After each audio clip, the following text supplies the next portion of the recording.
the ladies come out last Mhm. night, but they lost, and I was like, oh man, if and my daughter was born in South Carolina, so I'm like, well, shoot. Right. We're back And on air. anyway, I'm really I'm upset gonna at say, how, StreamYard has, kicked me off again, and we're back on. I'm talking to a caller by the name of Marilyn Myers, our reigning champion, as I call her. She's 100% coach at heart. I cannot complain. This woman has a knowledge of football like no other, and I'm glad to have her on. Marilyn, so we were just talking about Virginia Hokies. Do you think they're going to reach the Final Four, or have they already been eliminated?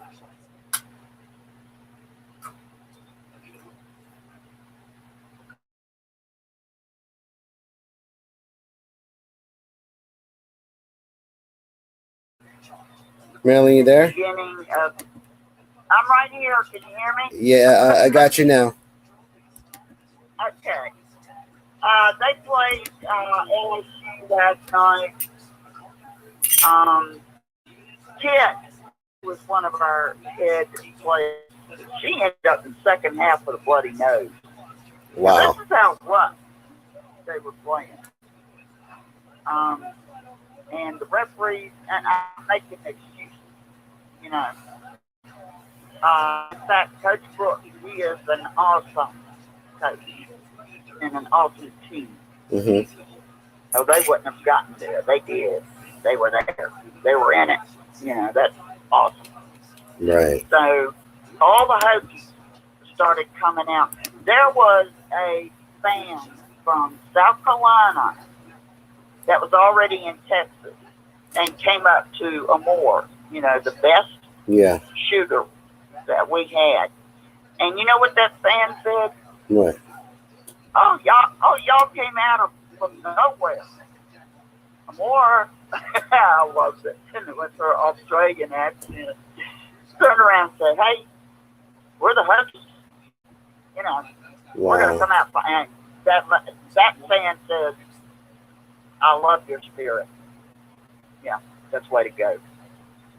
So, Okay. I noticed LSU and the second half, they started pushing, you know, making them go too fast. I mean, way too fast. You cannot make your three shots and set up your play when it's like that. You cannot. You got to rebound. You got to be able to set up your plays and be able to shoot, you know, Right. without somebody on top of you. Right. And the refs don't call. uh, um, but they are fighters. That's all. And they are. I'm proud. I'm super proud. I am. I'm a Husky pride. That's it. I'm a Husky. That's it. And I love Washington. You know, because all the guys that were from the Huskies, like I said, Logan, Hmm. Fuller, Terrell, yeah, they were on Instagram, you know, cheering them on, and you know, I love that. That's great. It. And I got on WGBJ7. Leanna was on live on Facebook. All So I right. got on there, and she says, "Oh, Maryland is blowing up." That I believe. Oh, Maryland's blowing up the screen. I believe Yeah, that. I put HAIL. I didn't put HLL. And she goes, heck yeah, let's go. Okay. It was fun. I got so excited. Oh, man. So, I don't care. You know, it's all right. They've had a great dance. They've come a long, long way. Right. And, you know, they were in, they made the fun. They were in the Final Four. That was awesome. Super awesome. So, and Coach Brooks is an awesome coach. Cool. I Yeah, like that's because great. he has this calmness about him. That's awesome. I love that. I love that part. But I knew they were kind of nervous. Oh, that's great. Call number is 512-543-4662. I'm speaking on the phone with the coach, Marilyn Myers, on the Dmv Sports Show at 624. We're talking about Hokie women's and moving to the Final Four. So let's go ahead and move forward to the topic at hand. The Commanders. The Commanders had the NFL meeting, and the potential NFL owners. Daniel Snyder has two potential buyers. One submitted their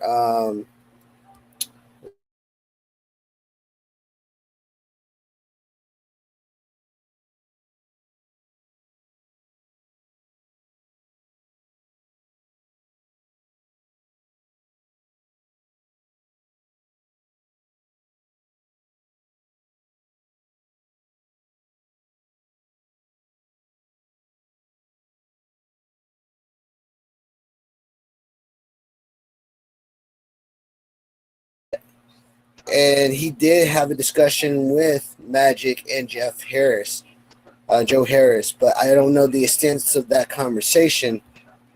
So it might be that he could be a partial owner with the organization, or he's just talking to them to be a voice or what have you. I don't know. But what do you think about that, Marilyn?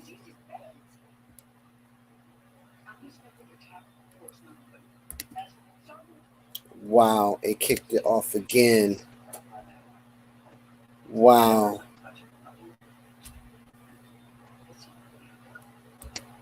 Unbelievable.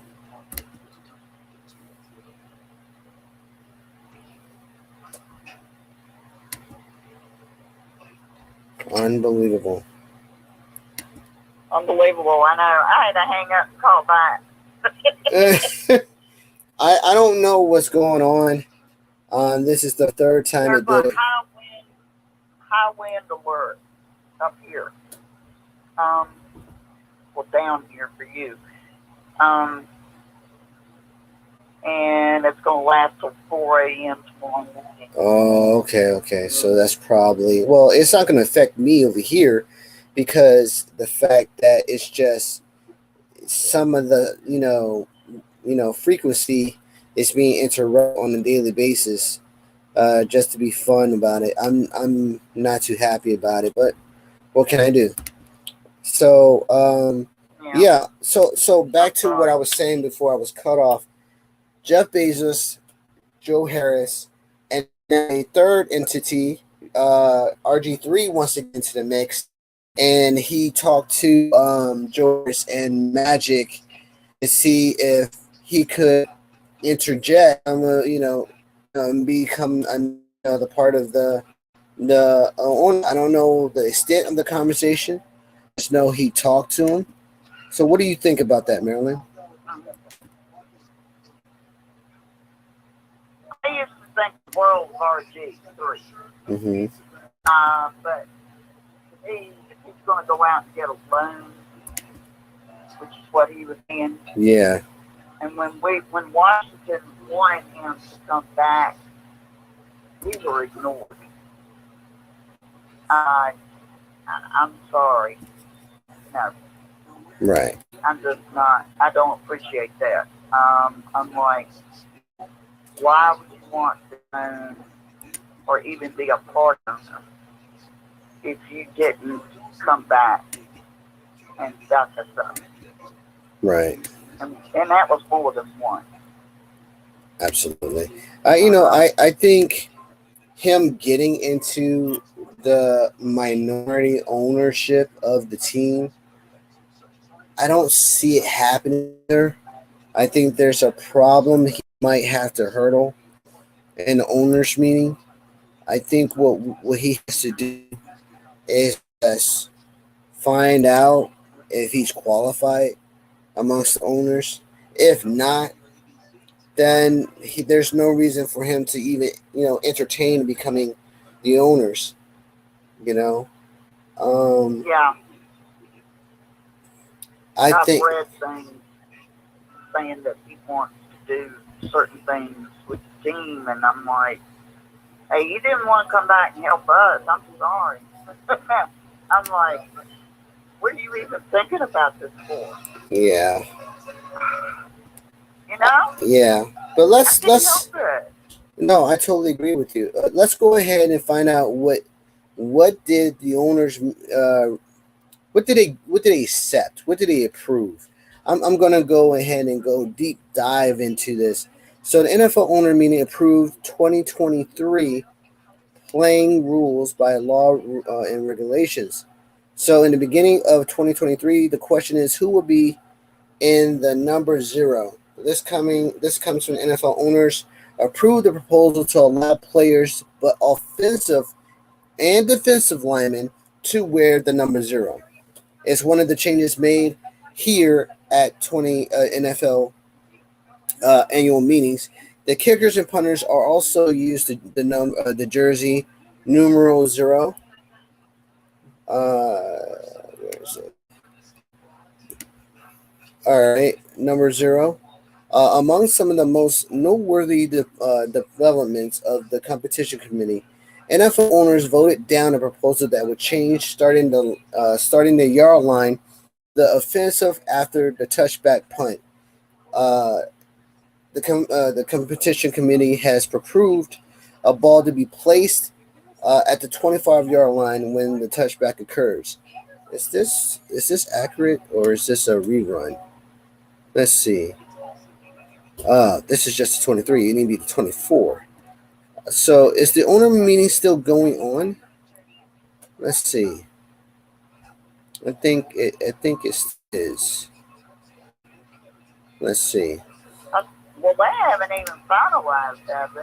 No, normally at the end of every meeting, I think it's a week or a week and a half, they come out with, what they did. Here it is. Yeah, this is the 2023 season. Yeah, 2024. Yeah. So while I'm doing this, let's go ahead and so I'm gonna bring back the yellow flag here. Let's see. I don't know if it's still going or is it still here. It's not giving me any, type of. Here it is. Held in Phoenix.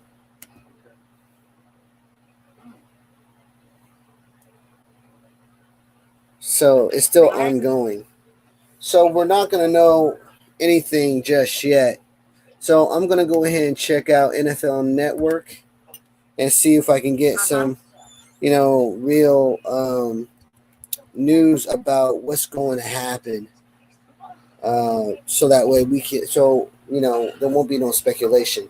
But yeah, I'm bringing back the yellow flag to the conversation because there are quite some yellow flags throughout this whole last month of NFL news that needs to be addressed.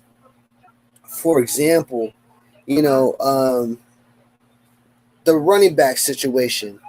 A lot of people on the Commander fans saying that they don't trust the running back situation, but they like Brian Robertson, but they don't like the other person, so they got rid of J.D. McKissick. Since J.D. McKissick neck has been a problem, they said that we need a running back like a Breon Johnson of Texas. But we know that he's not going to be there at 16. Now, if he falls to us at 16, I'm pretty sure we're not going to let him slide past 16. So that means that we either do a trade or a trade pick to get him plus the player we were going to get before. But I think if he falls to us at 16, there's no way we're letting this guy leave our site. Why would they not want J.D. McKissick? I mean, Well, the thing about J.D. McKissick is, one, there's a new office coordinator. Two, there's he's injured, and he wasn't really reliable as much as they would like him to be, but he's been a bright spot in the offense, right? So now what you bring in Eric Bieniemy, who is a mastermind in complex route running, and you let go of a J.D. McKissick because they're not going to do red zone efficiency. So what they're going to do is what Kansas City does, but they're going to do a small version of it because they don't want to look completely like, the Chiefs. So normally what we would do a half, what is it called? A red zone. We'll do a red zone play where J.D. McKissick is in a goal line situation, and they either run him in the flat or run him as a running back, or put him out in a wide receiver formation. That way, you get the defensive end, the middle linebacker, to cover him, knowing that a middle linebacker cannot cover him. But you also say that J.D. McKissick doesn't have the breakaway speed that a normal running back will have.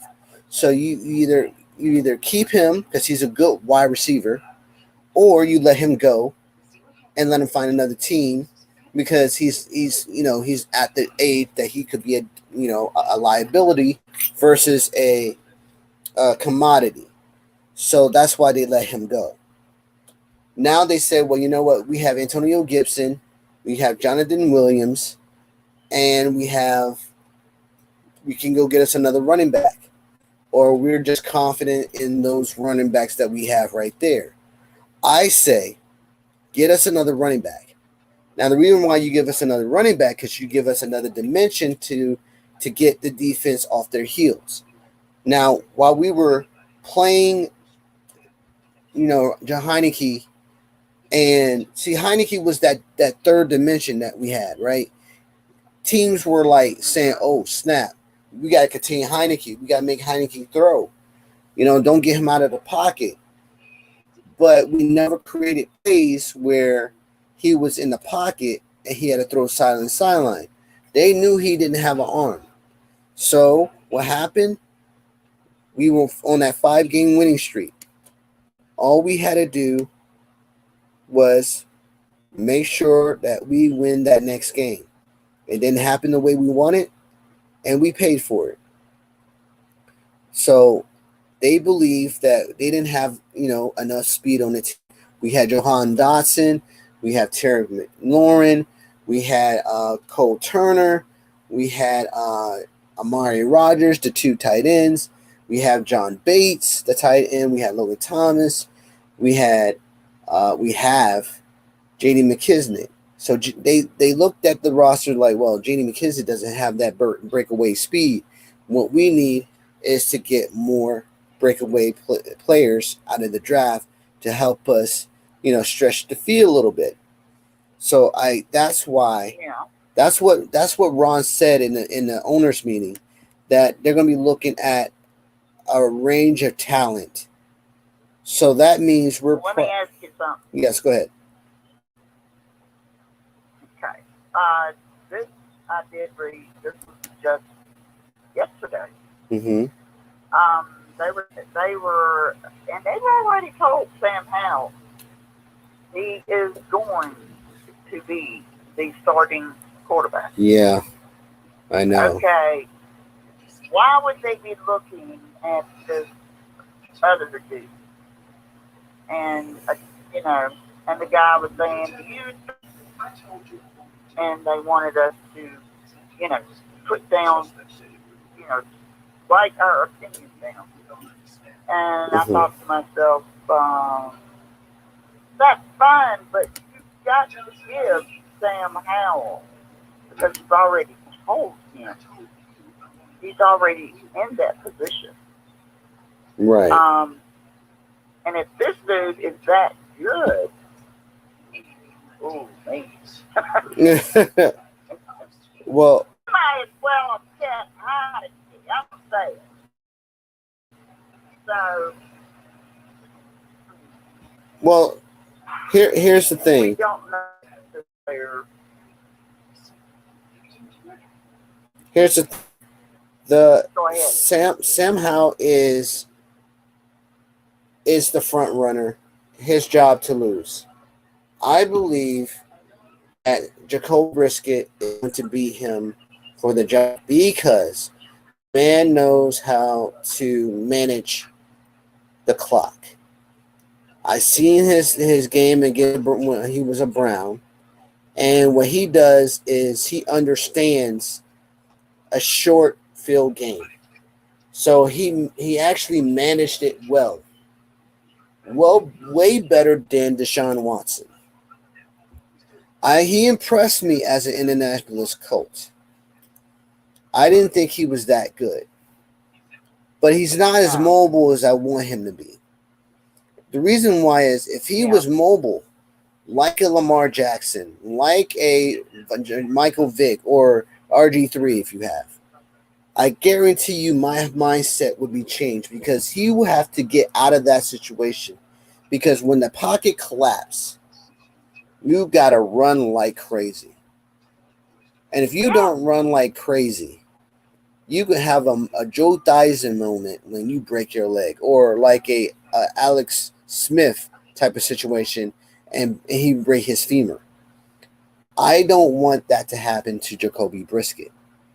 Bissett, excuse me. I don't even want it for Sam Howell. I know Sam Howell's going to throw at least 7 picks next year.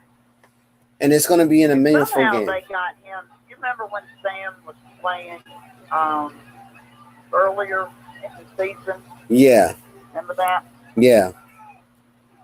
And, I was like, well, they got him improved.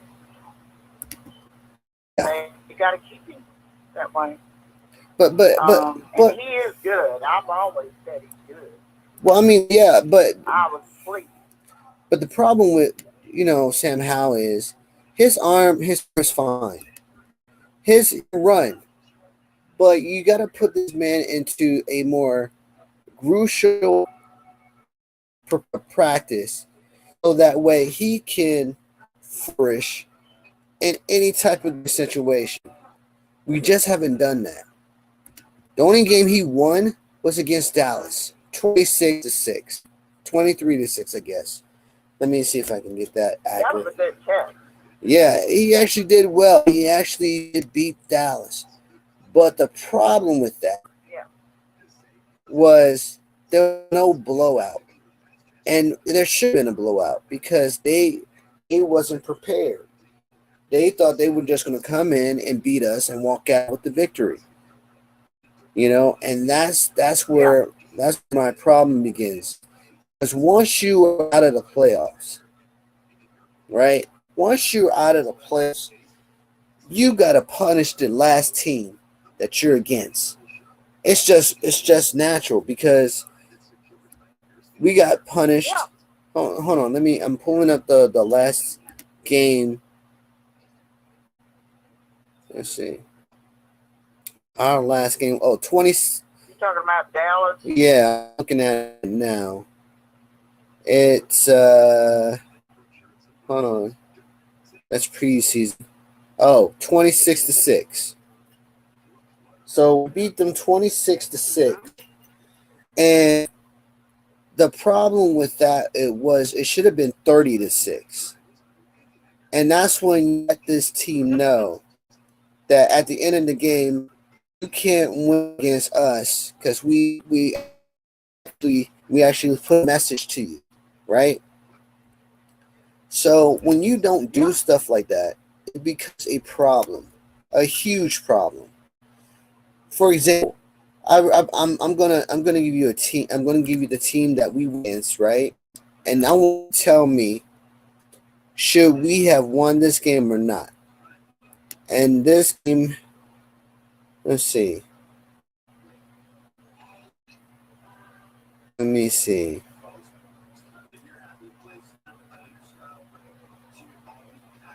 This game should have won. This game, Tennessee, week 5. Week 5 at home. We had a chance. Tennessee Titans. We were in the lead, I think 17-10. They come back and scored. Right? We scored, and we did. I mean, listen, we could have done so much better, but we were so lackadaisical. We let this team run amok. Not because of Derrick Henry. Derrick Henry was going all over us. But if we was to rush Tannehill a lot of times, which we didn't, I blame Jack Del Rio for this. We kept going man. We kept going zone. And that's when we fell down and allowed this team to move forward. That was the changing of the guard. We actually let this team beat us. And then at Dallas, we lost 25-10. We wasn't even prepared for that game, right? But we made up for the Eagles. We made up for the Eagles. We didn't make up for the Titans, and we surely didn't make up for Dallas until we were out of it. Now, the Giants, we could have beat Giants. That little incident in the end zone where he was holding. Those are the 3 games that we changed the whole entire trajectory of us going to the playoffs. That is my problem. We got to stack our roster to overcome those type of plays. So that's mainly where my mindset is. As a coach, and you're my strengthening coach. I want to make sure that we have our whole nucleus of situations invested in our roster to bat those type of problems, so that we know that we put that one player in there and give him room to run. Because if we give room to run, then we got a W at the end of the game. So if they don't know what's happening and they play prevent defense, what? We can use the sidelines into the clock 0, and then we can kick the field goal and get out of there with a W. They know that we need a touchdown. We're on the 15-yard line in their territory. All they know is that they got to stop us from reaching that end zone. They don't know if we're going to run the ball to the sideline, that pylon for a touchdown. They don't know unless we fake them out. Yes. Yes. No, that's what I'm saying. You understand. Yes. Yes. Don't do it again. Yes. Do not do that. Yes. That surprise. You're exactly Maryland. And that's my point. Yeah. You and I understand. I know I'm not a couch coach. Hey, neither am I. You and I get the principles. Yes, exactly. Exactly. And that's the problem with short yardage teams, right? 5 yards. You could get 5 yards up the gut and have the defender, very, very out of whack and not disciplined, then you need to get those 5 yard touchdown and get out there in the fourth with the W. But when you have a defensive line that is very, very, coached and is very disciplined, then it's going to be a very difficult night. But in this case, we had every team do the same thing as the last team and try to W. Thank goodness that we had on a 5-game winning streak. And we came out good. And all of a sudden, we had one team, Tennessee Titans, at home and we didn't put the work in. Yes, we're leading, gave up that lead. We should have had that extra talk about goal line situations, but they didn't do the goal line situations because they kept doing zone. You don't do zone against Derek. What you do is you go after Tannehill. They didn't do that. That was the problem I had with that. No, and that's my problem with this team. They didn't roster build until they understood that they were going to lose and be out of the playoffs. Now, I heard Ron Rivera during the NFL owners meeting, and he stated that this agency, they were roster building now. So they stepped up with the offensive linemen, defense. And Ron was like, Ron upset of those fortunes and not get that first down. Right. And I'm like, and that's that offensive coordinator what goes. Brian was going to go out. Right. And I knew he could ride freaking 5 players and he would get the game. Right. Calling him back in. Right. Come on. What are you? No, that is exactly right. And no, your frustration is my frustration. I'm serious. Because the thing about it is there was this one game where he kept running the wide receiver runway up the using Curtis Samuels as the running back, right? And in the game, they kept stuffing him in. I think again, was it against the Chiefs? I think it was against the Chiefs. No, I don't. Let me check because I want to be accurate again. Let's see.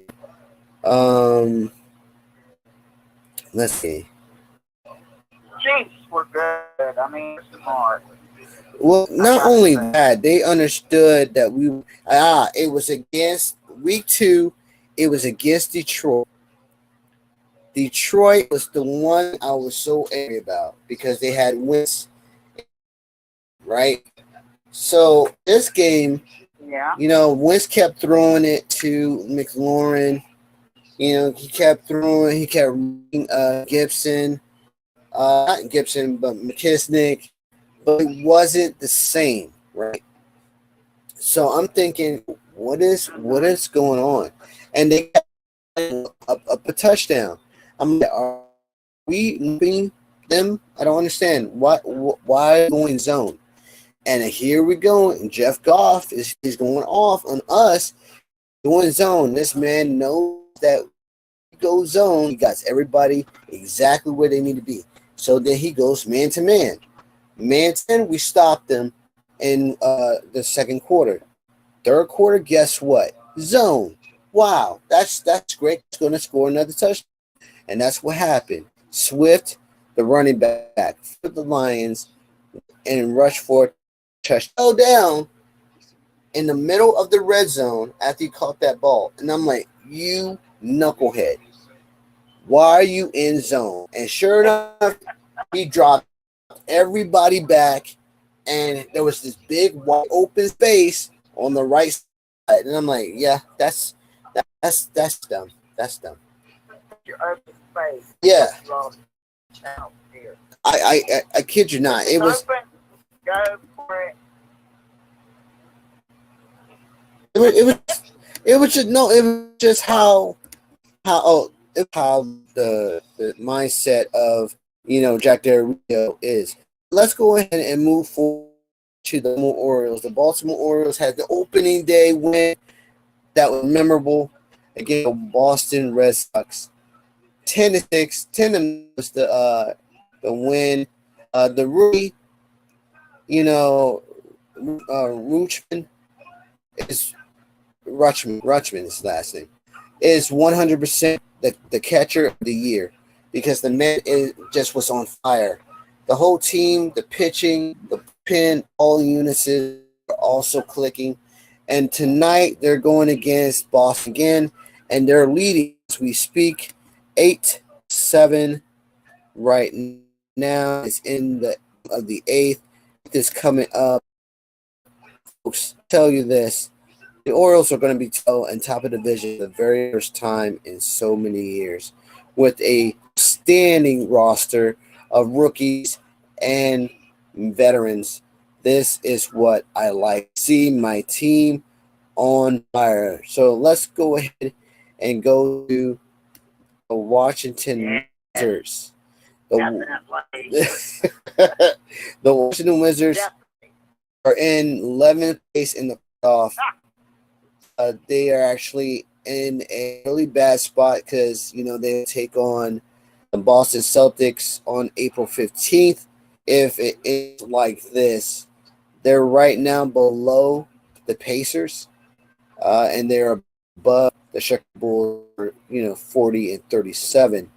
But their next opponent is none other than the New York Knicks, who are 45 and 33. And the Wizards are 34 and 43. If they win on Sunday at 6 p.m., they will be 35 and 43, and they will move up past Chicago in the 10th spot. But if they lose, they must let the Pacers lose, so that way they don't take on the Milwaukee Bucks, who are number 1 in the NBA, with a 55 and 22 record, which is horrible. Us, because Giannis Antetokounmpo is on fire. So let's go ahead. There's only 5 minutes to go. Let's go ahead and rapid fire. We're gonna do yellow flag. So the yellow flag that I have with the NFL is that they need to do more games, not on Thursday. That was what's in the owners' meeting. They were hoping that they could do more Thursday night games.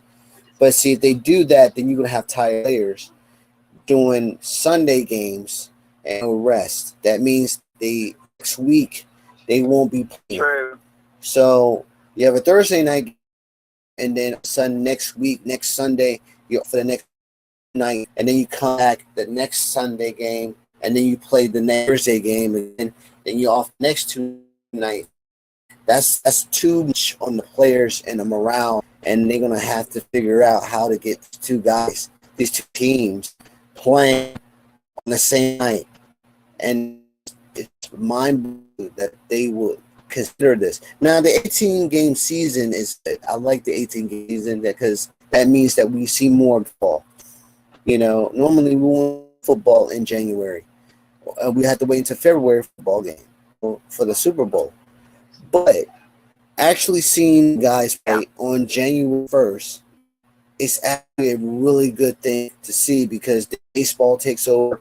Hockey is still tennis, and you got bowling, then you got baseball, old days, that's actually why I think are gonna they're thinking about Thursday night games. Is that what you're saying? Yeah, they're thinking about playing 2 games on Thursday every single Thursday.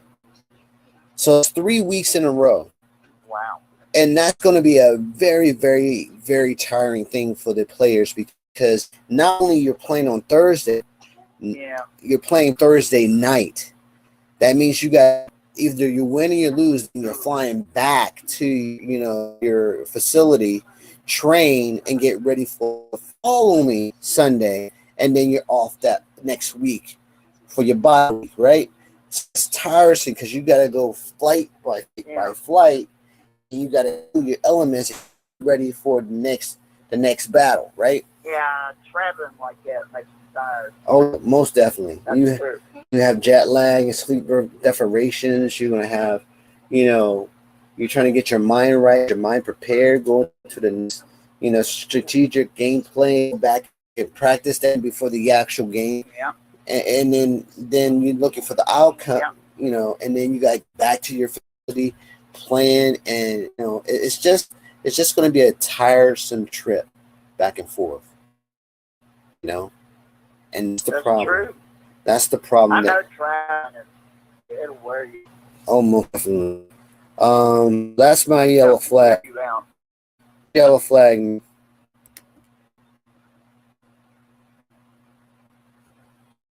I like that. You like that too? And I am with you, that. That's I good. gotta say, I am with you on that. I am. I appreciate that. Yeah. Yes, traveling does wear you out. And once double back. Lord. No, because if you look at it like this, no, you're right. So that if you look at it like this, you just finished playing Thursday night game, right? You have a double hitter, and then you another Thursday night game, and it's 2 a.m, right? Half America is just sleep, because the game is still going on, and it went into overtime. So now you got to figure out who's winning for your team. You got to go the next day. So you're waiting up until 3 o'clock in the morning and see the outcome, and all of a sudden you sleep. You're like, oh no, who won? Now you got to find who won, and then now you're late for work. So, so no, I done that one time. That's why it's so new. But I done it one time, and sure enough, my team wins. I touched it. That was, believe it or not, it was Eagles game. Yeah, a lot of people that are going to be on Friday and they got to go back. Yeah, it's going to be rough. Oh, it's very. So the team, go ahead. Oh yeah. I don't know what you think about it, but I got used to the Monday night football. Saturdays and Sundays, I love. Right. So, oh yeah. A lot of people, again, and I don't know, because they're even talking some businesses, not all of them, who have like 3 to 4 day work week.